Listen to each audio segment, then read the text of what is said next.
The ECB decision is out today, and while no change is expected on rates, there is a consensus the central bank will look to strike a dovish-leaning chord.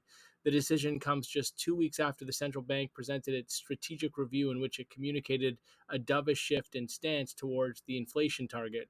And when we look at inflation data overall in the zone, and since that strategic review, unlike other economies around the world, Eurozone inflation isn't running all that hot and has even been decelerating.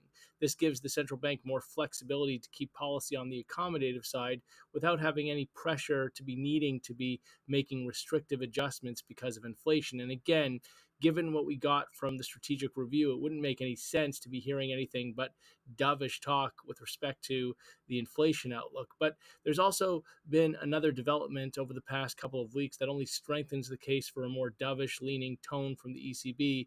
And that development is the Delta variant and the intensification in stress arising from another uptick in the virus. Infections have been surging in the Netherlands, Spain, and Portugal, along with other countries in the zone as well.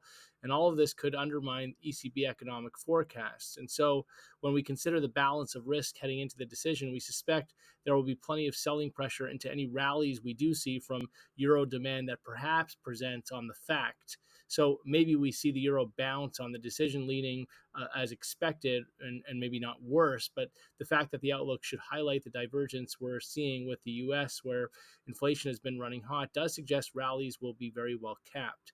Initial support for the euro comes in at 117, with a break below to expose more critical support at 116.